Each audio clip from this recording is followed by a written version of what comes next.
Dongan BK, siapa dari kalian yang masih ingat lagu pemilu zaman Orde Baru dulu? Yang pemilihan umum telah memanggil kita. Nggak ingat lagi kau ya kan? Kebanyakan menghafal lagu-lagu anime kau. Ya nggak masalah sebenarnya, tapi kan itu lagu wajib nasional itu.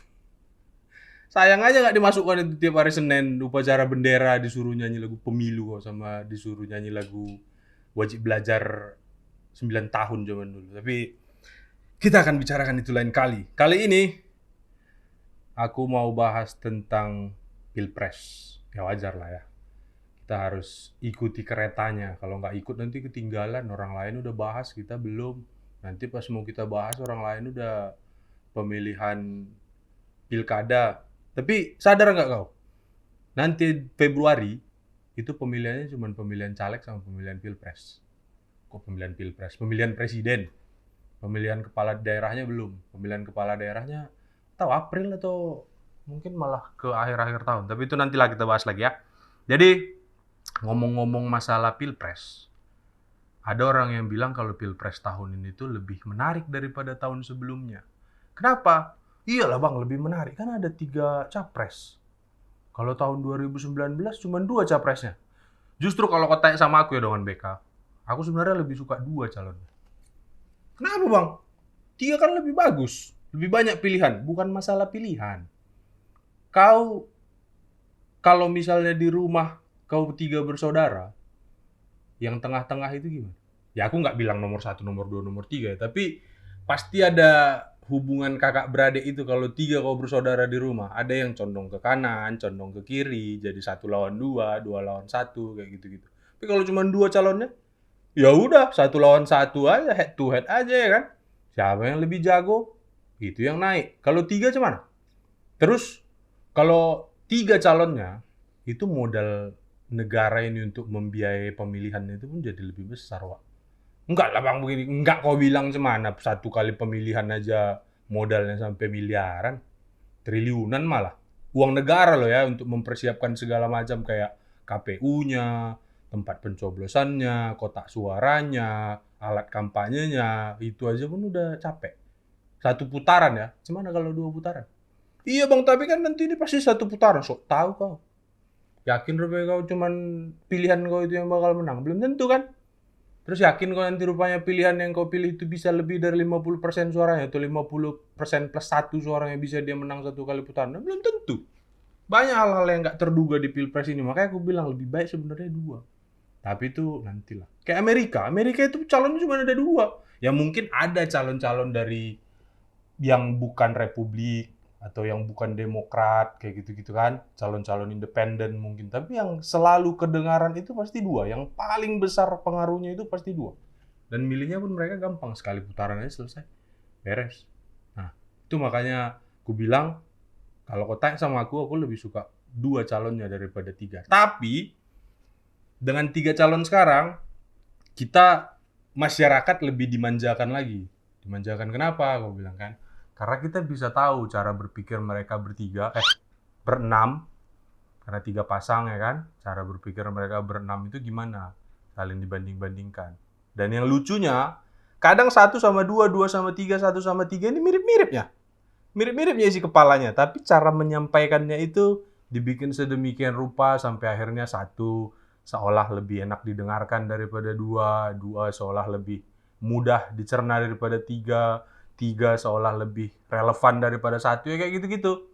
Nah, akhirnya balik lagi ke kita, mau milih siapa? Kau lebih peduli sama substansi, lebih peduli apa yang mau dikerjakan, atau lebih peduli cara penyampaian? Kalau masalah cara penyampaian, berani aku bilang sempat ada capres dari daerah timur atau daerah Sumatera Utara sana agak susah karena nyampaikannya aja berat. Nggak usah capres. Bapak LBP yang sering dipanggil opung aja pun sering bermasalah sama klien-klien semua kan cuma gara-gara cara menyampaikan bapak itu yang agak-agak tinggi nada suaranya. Jangan kan jadi capres, jadi menteri aja banyak yang mempersoalkan cara dia menyampaikan sesuatu. Tapi ya begitulah. Itu karena masih banyak orang-orang yang lebih peduli cara penyampaian daripada substansi. Oke, setuju. Iya, kita kan bang negara timur. Harusnya sopan lah. Iya, setuju. Sopan santun itu nggak di negara timur pun harus diutamakan memang. Cuman janganlah sampai gara-gara sedikit tidak sopan, substansi dari yang dia bilang itu, inti dari yang mau disampaikannya itu nggak masuk sama kau, langsung kau tutup kuping kau. Ya janganlah. Itu kan budaya. Bukan nggak sopan kadang, cuman agak keras aja cara menyampaikannya. Sopan santun itu kan sudah jelasnya sebenarnya aturannya. Tapi cara menyampaikan itu kan tergantung budaya, tergantung suku bangsa, tergantung di mana dia dilahirkan dan dibesarkan. Orang yang tinggal di perkotaan, suaranya akan jauh lebih lembut daripada orang-orang yang tinggal di gunung. Bukan gara-gara nggak diajarin sopan santun, tapi kalau di perkotaan kan dekat-dekatan, Wak. Sementara kalau di gunung, hei, umak niaha, di Jogaram Munejo. Ah, mana bisa pelan-pelan. Tapi kalau di tetangga-tetangga di komplek-komplek di kota besar bisa ketok aja. Bu, boleh minta garam nggak? Gitu pelan-pelan suaranya beda. Itu aja. Intinya sama-sama garam. Cara menyampaikannya aja yang beda. Ya kan? Nah, balik lagi ke masalah debat capres itu tadi. Dari tahun nggak tahu lah ya 3 periode kemarin lah mungkin. Nanti kok koreksi lah aku di kolom komentar ya dengan BK. 3 periode kemarin udah mulailah Indonesia ini peduli sama yang namanya debat. Aku senang kali aku begitu diperkenalkan metode debat ini untuk penyampaian pendapat. Senang kali aku. Karena nggak cuma menjawab pertanyaan lagi mereka-mereka itu kan. Mereka itu berdebat. Ada yang mempertanyakan ide mereka. Kalau konsep yang biasa kan kok nanya terus dijawab. Kayak essay aja udah. Kayak monolog kayak aku ini aja udah nggak ada yang debat. Tapi begitu ada yang debat ya kan. Berkeluaran lah semua apa yang nggak perlu dikeluarkan. Lupa lah semua apa yang harusnya diucapkan, akhirnya bersalahan lah, berselemak lah semua. Nah di situ serunya debat itu di situ, karena ketika kau debat, kau hanya bisa menyampaikan pada saat itu aja. Jadi kalau ada capres yang bilang nanti kita akan diskusikan di belakang, nggak apa-apa sebenarnya, tapi esensi debatnya nggak dapat. Namanya debat. Yang harus kau siapkan lah semua data-data yang kau punya. Bilanglah kau nggak mau menyampaikan data yang kau punya karena alasan keamanan lah misalnya, atau karena alasan itu data rahasia. Ya bisa kau sampaikan pada saat itu juga bilang, data yang kalian punya adalah data yang sudah tidak update. Kenapa? Karena kalau kalian punya data yang update, kalian ditangkap BIN misalnya gitu. Karena data yang kalian punya itu rahasia. Kalau kalian punya data yang lengkap 100%, kalian akan bisa dipertanyakan dari mana dapat data itu, buat apa data itu, berbahaya atau enggak kalau kalian megang data itu. Bisa kayak gitu kan sebenarnya. Nggak harus kau ajak nongkrong di mana, di Lapo atau di mana untuk ngomongin itu. Udah beda lah. Itu obrolan-obrolan kalian berdua. Nggak usah disampaikan di debat. Beda esensinya. Nah, debat ini, kalau menurutku ya, sengaja dibuat untuk menggait pemilih-pemilih muda. Bukan cuman, kalau pemilih-pemilih, bukan aku bilang tua, tapi pemilih-pemilih yang sudah bolak-balik ngelihat pergantian presiden, kadang mereka itu udah capeknya sebenarnya diajak mikir bareng-bareng sama capres-cawapres ini. Informasi-informasi yang disampaikan sama orang itu pun kadang terlalu kompleks sampai nggak bisa diikuti lagi. Kok suruh opung-opung mikirin tentang SGIE, kok suruh opung-opung mikirin tentang ketahanan pangan, mana lagi peduli dia. Opung-opung cuma peduli harga beras nggak naik, harga minyak nggak naik, udah itu aja.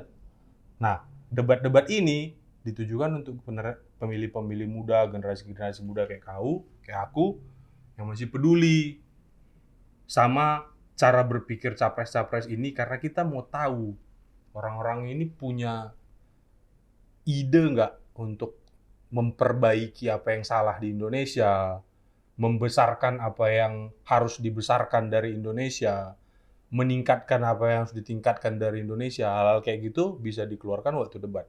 Tanpa debat pun sebenarnya bisa. Kalau mereka punya artikel, atau mereka punya website, atau mereka punya YouTube untuk memaparkan itu semua. Tapi di debat itu, kayak yang tadi aku bilang, di situ ada diskusi lebih dalam lagi. Yang mereka lupa mengeluarkan, atau mereka sengaja tidak mengeluarkan, dikorek sama lawannya, akhirnya keluar. Gitu kan? Kalau memang nggak bisa dikeluarkan, ya beda lagi, beda cerita. Gitu.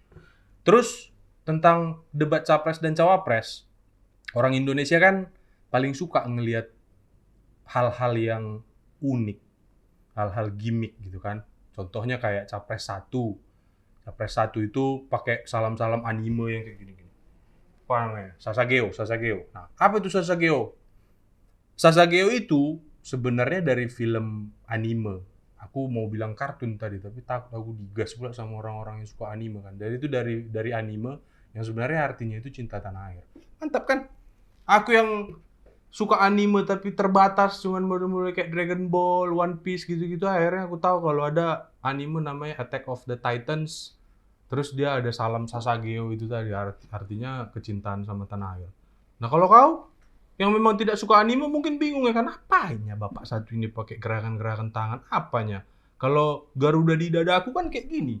Kenapa Bapak nomor satu kayak gini? Ya makanya itu gunanya internet. Balik lagi gue bilang sama kau, internet kau itu kan kau pakai cuma untuk buka yang enggak aja. Kau lihat hal-hal yang enak, bukan yang enak, hal-hal yang bagus, informasi-informasi baru yang ada di internet itu kau baca satu-satu. Terus apa lagi? Kau subscribe ke channel ini, ya kan?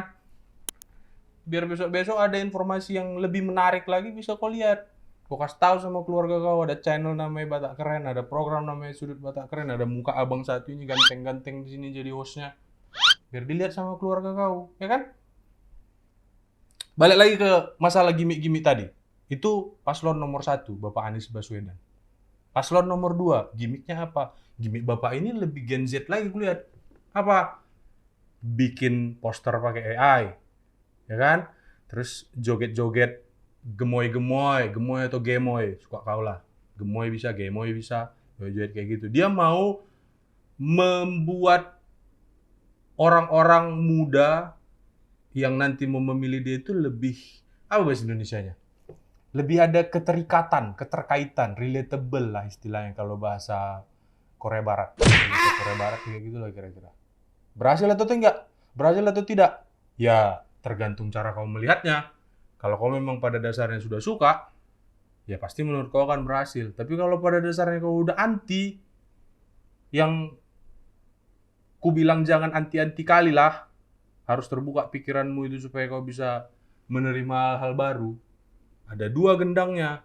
Antara kau jadi lebih suka sama dia atau mulai suka, atau malah kau jadi kayak ngapain sih bapak satu ini udah tua malah joget-joget. Ya, itu kan urusan kau.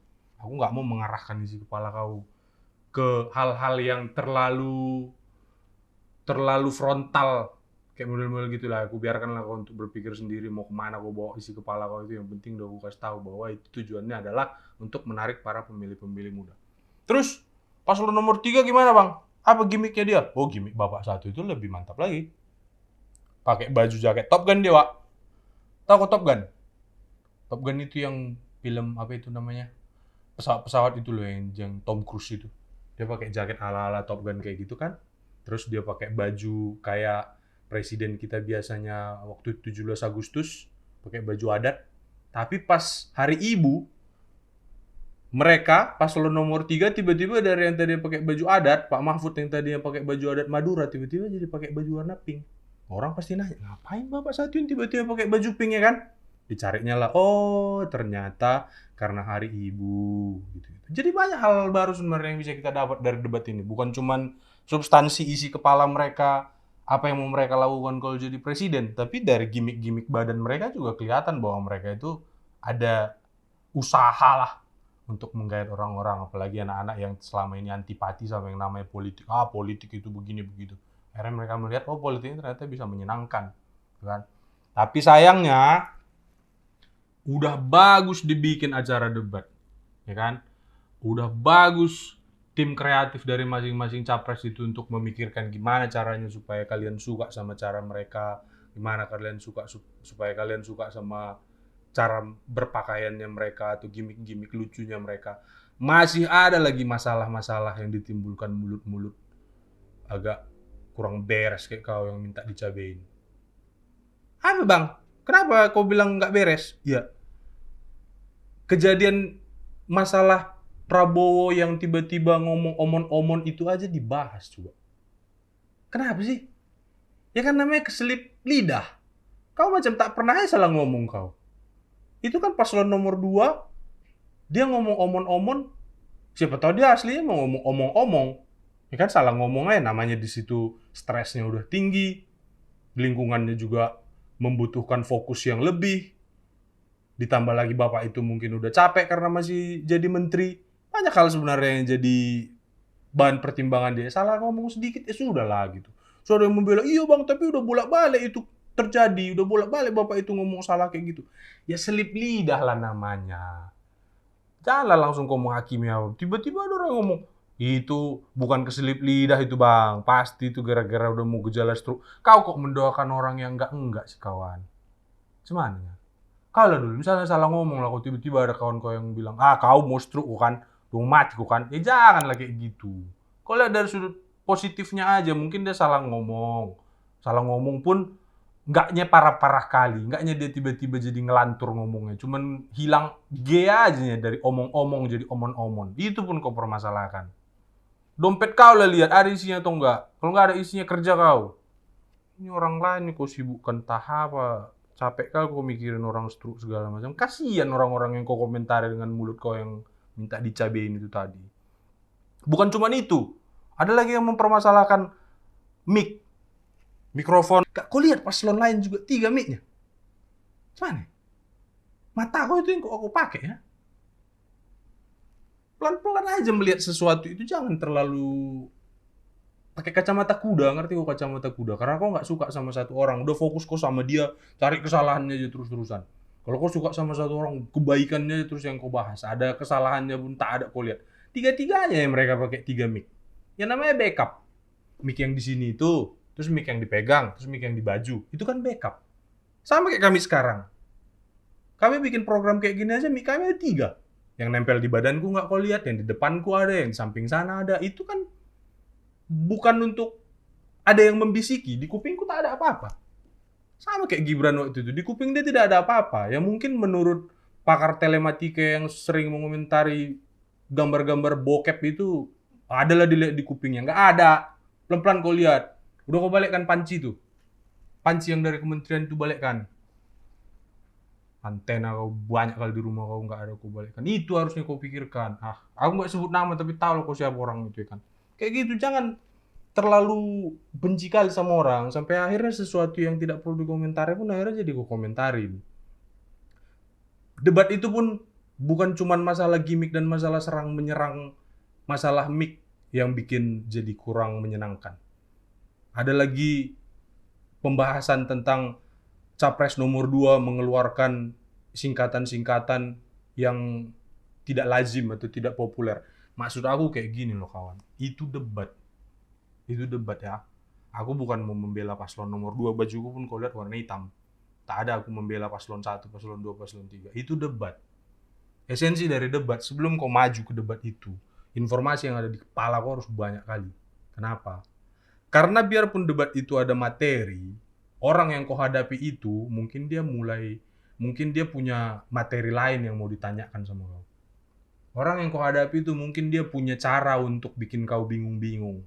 Jadi sudah seharusnya kau punya segudang informasi sebelum kau memutuskan untuk masuk debat. Beda cerita dengan kami podcast. Beda cerita dengan program Sudut Batak Keren ini. Kalau kami kan ada materi, di depanku ada materi yang bisa ku bahas dan ku baca kalau misalnya ku bingung apa yang harus ku bilang. Tapi kau tidak mengomentari aku langsung. Kalau kau komentarin aku bisa cari itu dimanapun. Ada waktu. Sementara kalau debat, ya kau harus siapkan sebanyak mungkin informasi di kepala kau, supaya kau bisa menjawab pertanyaan-pertanyaan itu. Itu esensi dari debat. Iya, tapi kan orang yang ditanya jadi nggak tahu cara jawabnya. Ya itu esensinya. Inti dari debat itu kayak gitu. Kau bisa mematahkan pendapat lawan kau tanpa menghina fisiknya dia, tanpa menghina idenya dia, tanpa menghina penampilannya dia. Kau bisa mematahkan penampilan dia di situ selama debat dengan informasi yang kau punya tapi dia nggak punya. Itu esensi dari debat.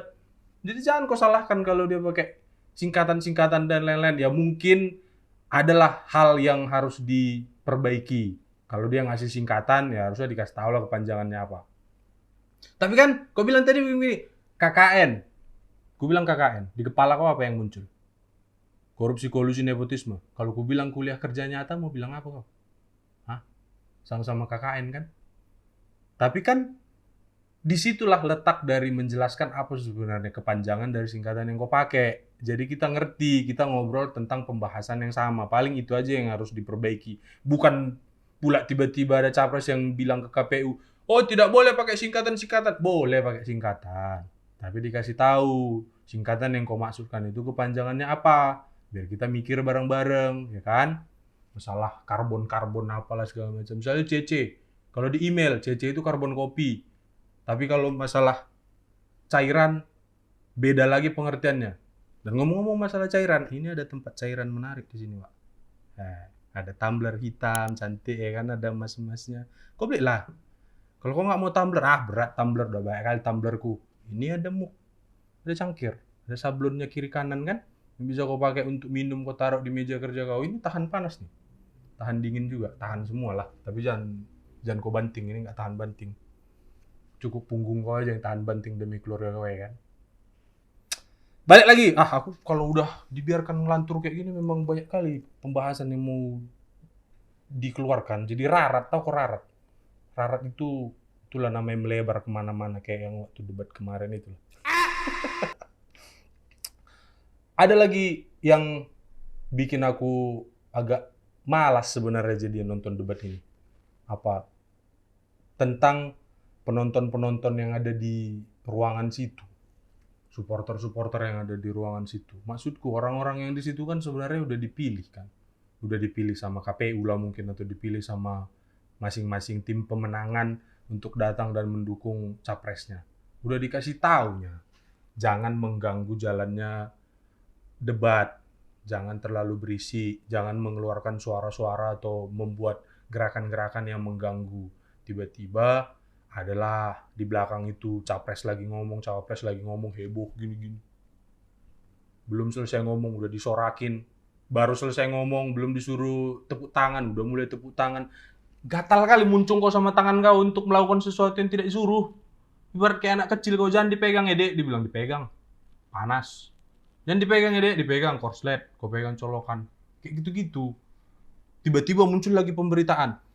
Grace Natali naik ke panggung karena debat kedua.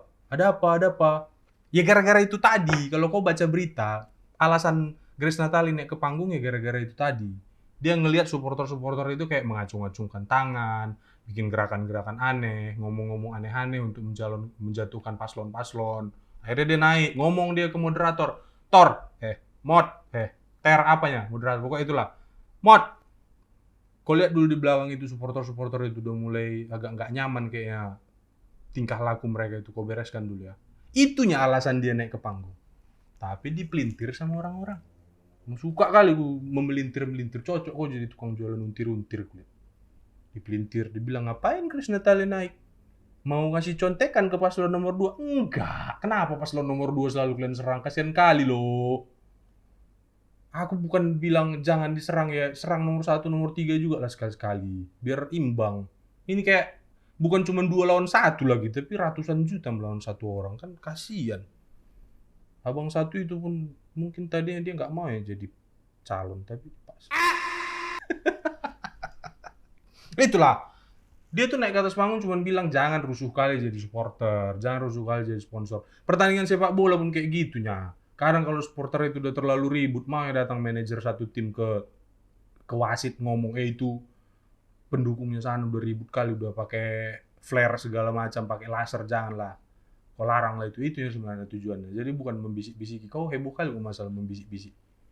Kau ini kadang tukang bisik-bisik lama-lama. Jadi bisik-bisik tetangga kau.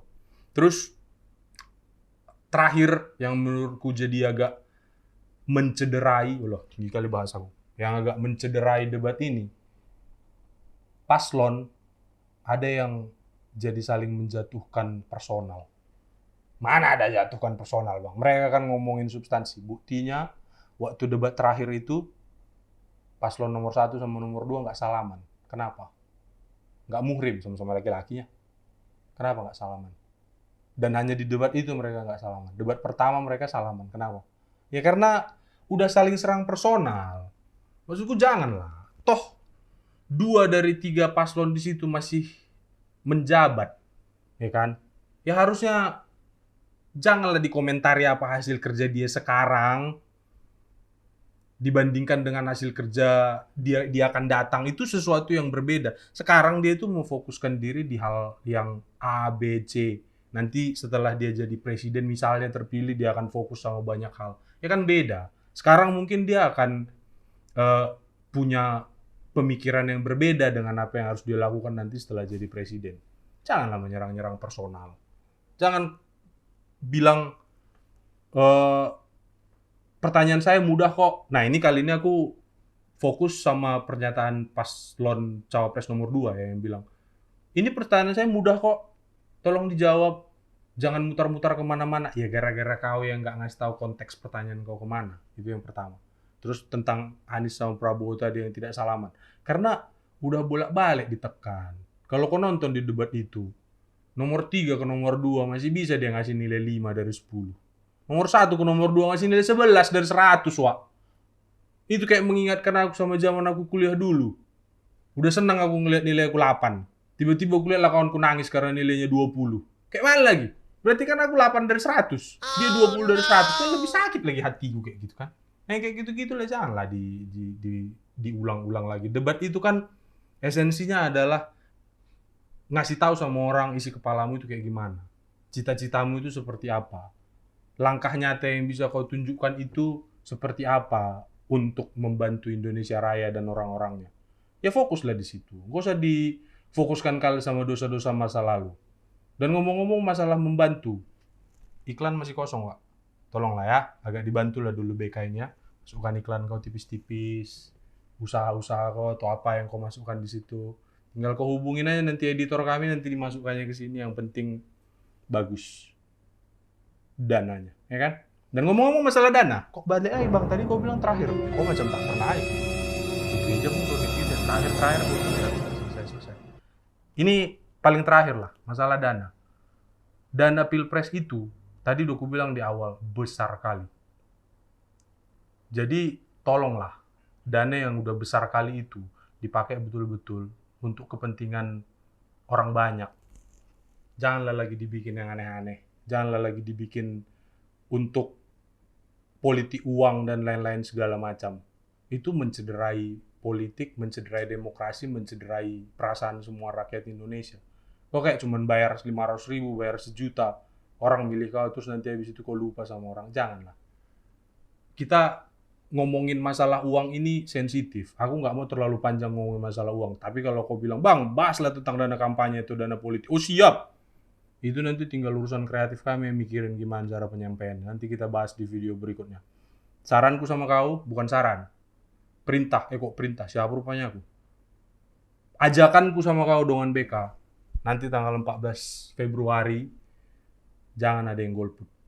Tapi kan golput suka-suka kami lah. Iya, suka-suka kau. Tapi suara kau, 1 biji pun itu kawan, itu akan membantu orang yang memang butuh perubahan, bukan butuh perubahan. Orang yang memang akan memberikan perubahan di Indonesia Raya ini untuk naik. Jadi jangan kau rasa suara kau 1 tidak akan berdampak. Kayak yang tadi ku bilang. Kalau kita mauin 1 putaran atau 2 putaran sekalipun, 50% tambah 1 udah menang calon kau. Kalau kau nggak milih, jadi 50-50, 2 putaran jadi kan. Tapi karena kau milih 1, akhirnya menang calon yang kau suka. Gak senang kau rasa di situ. Makanya aku bilang balik lagi 14 Februari nanti kau jangan golput.